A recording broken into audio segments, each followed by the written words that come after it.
Kreasi, welcome back to podcast Ruang Kreasi Komunikasi bersama aku Husna sebagai host untuk episode kali ini.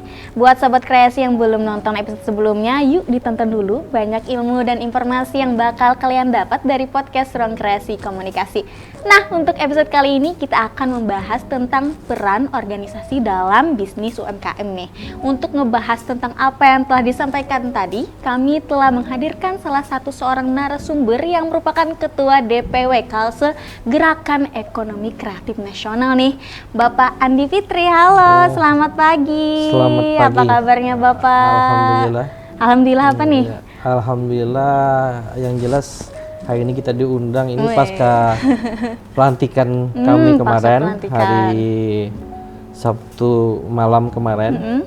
Ya, ini luar biasa nih, atensi ya, terutama dari dunia kampus untuk kita. Itu dulu. Berarti ini suatu gebrakan yang luar biasa ya, kayak berarti baru banget dilantik nih Bapak? Kita sebenarnya mandat itu kita mendapat mandat dari pengurus pusat itu bulan Ramadan kemarin. Dari situ kita sudah mulai bergerak. Jadi tidak hanya ketika pasca pelantikan, tapi sebelum pelantikan pun kita ketika dapat mandat sudah bergerak. Oh, sudah bergerak. Dan ini sesuai dengan nama kita Gerakan. Gerakan Ekonomi Kreatif Nasional, tapi khusus yang di Kalimantan Selatan. Khusus di Kalimantan Selatan. Oke. Boleh dong Bapak Andi jelaskan apa nih kesibukan Bapak sekarang nih? Berangkat ya sebenarnya dari dunia ekonomi kreatif ini. Basic saya sebagai pengusaha ya, dan saya juga terlibat sebenarnya di sini sebelum Gekrap ini, Gerakan Kreatif Nasional ini, saya terlebih dahulu tahun 2014 saya mencoba membangkitkan kembali kepakuman organisasi HIPMI di Kabupaten Banjar, Himpunan Pengusaha Muda Indonesia. Dari situ sebenarnya menjadi basic saya dalam organisasi asosiasi pengusaha. Kita coba mendorong menumbuhkan lagi wira-usaha muda ya di masyarakat. Kita coba lebih meluaskan lagi bagaimana sih spirit semangat wirausaha terutama di kalangan pemuda. Nah, dari situ dengan kita bergabung di organisasi pengusaha itu menambah jaringan kita lagi, karena penting dalam sebuah bisnis itu bagaimana kita membangun networking yang baik, tapi juga tidak hanya membangun ya, kita menjaga, karena sangat penting kita dalam sebuah bisnis ini adalah sebuah kepercayaan. Nah, dari situ sebenarnya basic utama kita secara personal bagaimana kita membangun branding diri kita, yang itu nantinya berimplikasi penuh dalam bisnis kita, karena sangat penting hari ini, karena bagaimanapun kita membangun sebuah bisnis, circle yang terbangun itu sangat penting, personal diri kita, pencitraannya. Jadi personal branding sangat penting. Berarti Bapak sebelumnya memang sudah terjun nih sudah kenal sama gerakan ekonomi, kayak emang pengusaha, sudah terjun di sana ya. Oke, kira-kira terjun dan di bidang pengusaha ini sejak tahun kapan sih? Saya semenjak balik dari Jogja ya, tahun 2008 akhir. Udah lama berarti. Saya sempat juga di dunia perbankan. Setelah itu coba saya masuk ke, sebenarnya masih jauh ya, cuman pelan-pelan juga coba saya dorong. Kita masuk ke dunia konstruksi, kemudian pertambangan, dan terakhir kita juga expand bisnis kita ke dunia advertising juga. Yang advertising ini menjadi bagian dari 17 subsektor berkaitan dengan Ekrap. Nah, kita coba dorong karena penting hari ini kita membangun branding. Kenapa saya coba ngambil kita di posisi bisnis advertising. Karena kita kembali hari ini advertising bagian dari kita promosi ini terus berkembang kan. Nah, kita harapkan yang kita dorong juga bagaimana nanti ke depan ini dengan organisasi yang saya masuk ini juga nanti secara personal juga berimplikasi positif bagi bisnis saya. Wow, berarti emang sudah banyak dunia-dunia yang diterjuni ya sebelum turun ke Gekrap ini. Nah, untuk Gekrap ini sebenarnya gerakan apa sih Pak? Mungkin teman-teman nih banyak yang asing, Gerakan Ekonomi Kreatif Nasional. Mungkin bagi anak-anak yang milenial sekarang tuh baru dengar, termasuk saya juga nih. Oh, ada gerakan Gekrap. Apa sih itu gerakan Gekrap itu Pak? Hari ini kita melihat komunitas Ekrap ya. Hari ini ekonomi kreatif itu tumbuhannya luar biasa. Dan sebenarnya kalau kita bicara peluang-peluang yang terbangun, terutama kalau kita bicara sendiri perekonomian secara menyeluruh ya, menyeluruh di Kalimantan Selatan. Hari ini kita bicara ekonomi kita yang masih dominasi komoditas pertambangan, kelapa sawit. Nah sebenarnya dari sisi ini kita tidak akan bertahan lama ya, karena kita tahu bisnis ini temporary. Next ke depan itu kita melihat perkembangan dunia ini dengan digitalisasinya, ini kita melihat mendorong potensi ekonomi kreatif dari sini itu luar biasa. Nah berangkat ya dari Gcraft itu sendiri, ini 2-3 tahun yang lalu Bang Sandiaga Uno yang sekarang menjadi Menteri Parekraf kita ini dengan ketum kita di pusat Bang Kawendra, sederhana sebenarnya lahirnya Gerakan Ekonomi Kreatif Nasional ini. Jadi beliau berangkat dari sebuah kegelisahan. Berangkat di kegelisahannya waktu itu mereka menyaksikan pertunjukan seni budaya ya, di Pulau Bali, di sekitar tempat tersebut. Ketika orang mencoba, ya mungkin di sana kreativitas mereka dalam menampilkan kesenian itu luar biasa. Tapi yang terjadi, kita melihat wisatawan-wisatawan baik luar atau negeri, ketika mereka memberikan, ya mohon maaf nih, penghargaannya ya ke seniman tersebut sangat kecil. Nah dari sana tidak berapa lama kemudian mereka berangkat ke Dubai, kata mereka waktu itu. Mereka melihat ketika ada sebuah sajian pertunjukan kesenian budaya itu mendapat nilai yang tinggi secara ekonomi. Nah melihat dari sini mereka berangkat, oh ini harus lebih didorong, harus lebih diangkat lagi, marwah para diapresiasi, marwah para seniman, mereka para pelaku seni yang memang di sini seni ini terkait juga dengan dari 17 subsektor ekonomi kreatif. Nah kita harapkan ke depan dengan kita bicara ekonomi kreatif ini dari 17 subsektor itu sendiri, ini bicara Gcraft ini ada merupakan hilirnya, hulunya itu adalah tourism kita bicara. Karena bagaimanapun kita mengcreate sebuah produk, tapi kalau kita tidak punya marketnya, ataupun baik itu kita mendorong market keluar ataupun market di internal. Nah, terutama di sini kita mendorong market di internal ya. Nah, dari sini bagaimana kita lebih tumbuh lagi ya mengenai tourism kita, mengenai kepariwisataan kita. Sebenarnya kita luar biasa Kalsel ini. Kita melihat bahwa hari ini kita dianugerahi, kalau kita di luar Kalsel ini ada Labuan Bajo, ada Raja Ampat, kita punya semua itu. Dengan Matang Keladan kita ada Sambergelap itu juga. ada Sambergelap juga, wisata divingnya ada. Betul. Nah dan satu hal mungkin di sini yang belum kita concern ke sana dalam dunia tourism, wisata budaya. Wisata budaya ya. Kalau kita melihat Bali, Jogja, kebetulan ya saya alumni Jogja, bagaimana kita lihat budaya, akar pariwisata mereka itu dari budaya. Kita lihat di Bali tari kecak menjadi dijual kan, menjadi sebuah tontonan yang secara ekonomi itu akhirnya bisa menghasilkan income luar daerah mereka. Nah, kita harapkan nanti ke depan daerah kita ini mempunyai opsi-opsi baru dalam dunia pariwisata. Jadi tidak hanya kita mengembangkan wisata istilahnya wisata alam, tapi juga wisata budaya.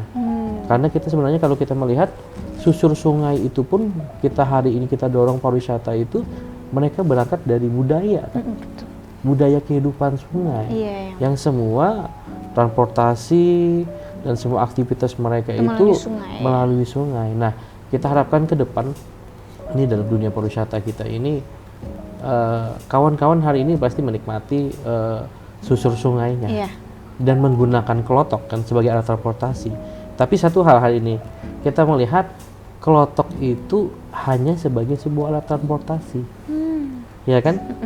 Kalau kita bicara perkembangan digitalisasi hari ini, harusnya kita sudah berpikir kelotok itu adalah sebuah konten. Bisa dibikin sebuah konten? Ya ini kebetulan ya pengalaman juga, pengalaman ke Venesia, kita di Italia.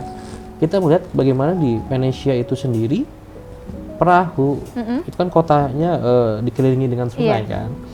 Nah, di situ perahu itu menjadi sebuah konten. Perahu digunakan orang wedding, dan sang pengemudinya itu, pengemudi perahunya itu memakai baju khas. Nah, itu ya sering kita lihat kan. Sering. Nah, jadi kita coba dorong lah hari ini bagaimana wisata susur sungai kita itu mungkin tidak hanya berupa mereka menikmati perjalanan, tapi juga dengan alat transportasi kita, Jukung ini menjadi sebuah konten buat pariwisata. Konten yang mungkin berharga gitu Ya, ya. betul sekali. Dan tidak hanya kita melakukan susur sungai, kita stay pun itu bisa menjadi objek kita buat apa istilahnya, buat konten kan hari ini. Artinya hal itu bisa dimaknai lebih dalam gitu ya, Betul. lebih luas, bahwa tidak hanya digunakan sebagai yang konvensional, mungkin ada hal-hal yang hebat yang bisa kita ambil dari hal itu. Berarti Gekrab ini bisa Una simpulkan itu berangkat dari keresahan kali ya. Betul. Keresahan bahwa sepertinya wisata budaya kita juga perlu dikembangkan, perlu dilihat gitu ya Pak ya. Oke. Nah, saya baca sendiri Gekrab ini kan punya program-program nih. Kira-kira program dari Gekrab ini apa aja sih? Nah, kita Gekrab Castle ini ke depan kita mengusung tagline kita ya, kolaborasi, kreatif, tradisional budaya, dan digitalisasi. Nah, dari kreatif ini yang jelas satu, komposisi kepengurusan saya di Gekrab ini saya coba dorong satu, mereka yang mempunyai kompetensi ya. Yang kedua, mereka punya networking yang bagus, karena bagaimanapun Gekrab ini bagian dari sejarah baru komunitas Ekrab di Kalimantan Selatan. Nah, ini untuk mengembangkan, membesarkan ini tentunya kita perlu tangan-tangan yang lain. Nah, jadi komposisi kita dengan kepengurusan ini, satu itu tadi, kita harapkan Gekrab akan menelurkan program-program yang baru. Kalau kita menghasilkan yang biasa-biasa saja, ini namanya tidak Gekrab. Kita harus kreatif. Namanya ekonomi kreatif ya. Jadi kenapa juga selain kita merangkul kawan-kawan memang menjadi pelaku hari ini, kita juga merangkul kawan-kawan akademisi. Paling tidak tentunya di kampus itu pasti ada kajian-kajian ya, secara apa istilahnya komprehensif terkait dengan ekonomi kreatif. Kita harapkan kawan-kawan di kampus, para akademisi ini bisa berkolaborasi dengan kawan-kawan di lapangan. Nah, mereka mungkin karena di lapangan ini mereka pelaku, mungkin banyak case-case yang terjadi sebenarnya butuh pendampingan, butuh solusi dengan informasi-informasi, knowledge yang kuat dari kawan-kawan akademisi. Nah, kita harapkan ke depan seperti itu tadi, ada yang baru, kita akan program kapal wisata itu tadi kita dorong, itu hal-hal yang kita bangun yang baru, yang kreatif. Kemudian berangkat juga kemarin ketika pelantikan, kenapa kita memunculkan tradisional budaya di sana. Kita dari hadrah dalam pelantikan kita kemarin, kemudian disambut dengan kuntau, seni bela diri kita khas Banjar, Madihin, selain juga ya kebiasaan kita menampilkan tari baksa kembang dan penyambutan tamu. Nah, terus juga kemarin ada hal yang baru. Jadi Madihin kontemporer. Wah. Jadi Madihin yang di-combine dengan beatbox. Anak-anak muda sekarang kan suka beatbox kan. Nah, ini kita coba dorong lah. Harapan kita ke depan ini bisa menjadi seperti saya sampaikan kemarin waktu pelantikan kepada media, ini menjadi sebuah ekosistem dari sebuah acara. Kadang kayak Madihin, seperti Madihin ini hanya berupa sebuah sekunder dalam sebuah acara. Ya, kita harapkan Madihin, Kuntau yang lainnya ini menjadi sebuah bagian primer ya dalam sebuah acara. Harapan kita dengan mereka tampil di ruang-ruang publik ini, tradisi budaya kita ini terus berkembang. Nah, kita harapkan ke depan ini lewat tradisional budaya semakin banyak lah tampil, semakin banyak tumbuh ya, berkembang. Kita lihat ada sebenarnya yang belum tergarap ya. Kalau kita bicara secara budaya, ini ada sebuah tempat yang hari ini memang sudah kita kenal, tapi belum kita kenal sebagai sebuah pusat kebudayaan. Apa itu? Nah, ini mungkin pernah dengar Barikin? Pernah, sering. Nah, Barikin ini mereka di sana adalah keturunan ya, leluhur mereka itu dalam kesejarahannya itu berasal dari istana. Kesultanan Banjar ini kan sebelum memeluk Islam akhirnya menjadi sebuah kesultanan. Banjar ini kan memiliki kerajaan yang kerajaan Hindu ya, kerajaan Ansarunai. Nah dari situ leluhur mereka berangkat, mereka menjadi sebenarnya masih juriat dalam istana, namun mereka spesialisasi mereka dalam kesenian.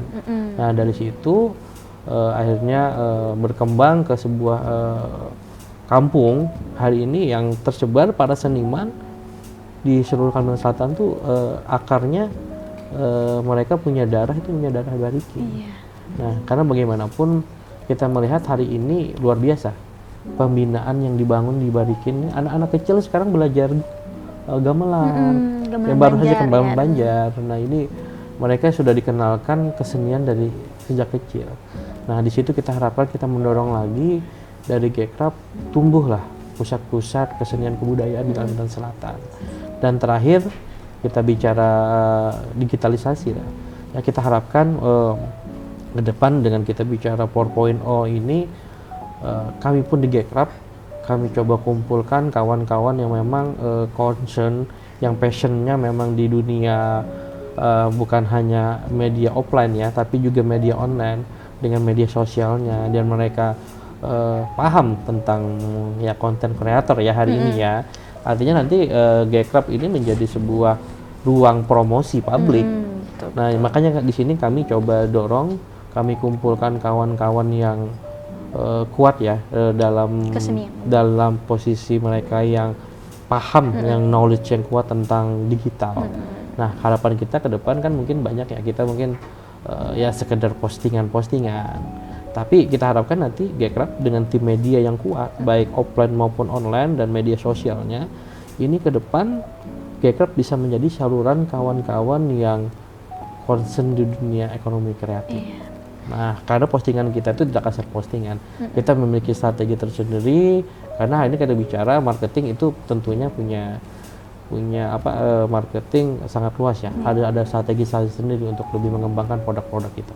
Jadi emang karena zamannya sekarang emang serba digital ya, berarti salah satu programnya itu adalah digitalisasi. Berarti kita harus tetap mengikuti perkembangan zaman nih dan menerapkan strategi-strateginya ya kan Pak ya. Nah berarti program-program yang dibuat tadi adalah salah satu perwujudan dari visi misi dari Gekrab itu sendiri ya Pak. Nah kita coba menambahkan lagi tentang digitalisasi. Ini kadang berangkat kalau kita bicara bisnis ini kita harus pandai melihat peluang, ya kan? Kalau kita lihat bicara kembali soal tourism, pintu masuk tourism ini di Kalimantan Selatan ini adalah bandara. Bandara. Ya kan? Nah tentunya kalau kita melihat hal ini dengan kondisi bandara yang baru, ini ya kita alhamdulillah lah, grade bandara kita sudah grade internasional. Nah namun kita melihat begitu luasnya, begitu panjangnya area di bandara, tapi belum maksimal kita lihat. Nah kalau kita lihat di bandara di luar negeri, seberapa panjang pun, seberapa jauh pun kita berjalan tidak terasa lelah. Karena apa? Kita menyaksikan tampilan-tampilan produk-produk ataupun secara bisnis itu ditampilkan sepanjang jalan. Nah kami coba mendorong dengan teman-teman ini dengan concern program kita digitalisasi. Kita lihat bahwa dengan panjangnya area bandara itu, kita nanti kita coba maksimalkan lewat kita dorong promosi wisata lewat foto. Tapi yang kita tampilkan nanti lewat foto itu kita coba nanti kerjasama dalam waktu dekat ini nanti kami ada coba audiensi dengan Angkasa Pura. Nah kita dorong, kita coba menampilkan tempat-tempat wisata kita di Kalimantan Selatan. Mungkin nanti kami buat kompetisi foto atau video wisata nanti. Nah harapan kita nanti ke depan mungkin orang tidak hanya sekedar melihat foto-foto itu di booth-booth yang nanti akan kita pajang di bandara, tapi kita hari ini handphone kan tidak lepas dari tangan. Iya betul. Iya kan. Bangun tidur handphone. Mau ya kan? tidur juga handphone Betul gitu sekali. ya. Nah, kita hari ini coba dorong nanti dengan tampilan yang kita eh, lewat booth tersebut, itu tidak lupa nanti apa? Kita bikin barcode-nya. Oh, barcode, iya. Nah, dari sana apa? Informasi orang langsung mereka scan dengan barcode-nya. Dari sana nanti sudah terkonek. Katakanlah, coba kita tampilkan matang keladan. Nah, di sana kita tinggal scan barcode, itu nanti orang akan tahu jaraknya dari bandara ini ke tempat wisata itu berapa jauh sih. Iya, betul. Kemudian ada transportasi apa sih menuju ke sana. Nah, di sekitar tempat wisata tersebut ada homestay apa, ada penginapan apa, dan mungkin di circle itu ada tempat wisata apa lagi sih yang terdekat. Ada fasilitas publik yang apa sih di sana, masjid, musola, ataupun istilahnya tempat-tempat yang memang kawan-kawan ke depan ini ya pusat seperti pusat oleh-oleh juga. Nah, disinilah nanti kita akhirnya kita dorong ini bisa menjadi promosi kawan-kawan yang gabung di Gekrab. Iya kan? Nanti seperti transportasi bisa juga kita nanti kita tampilkan rental mobil ini kalau mau ke sana. Kemudian homestay apa yang ada di sana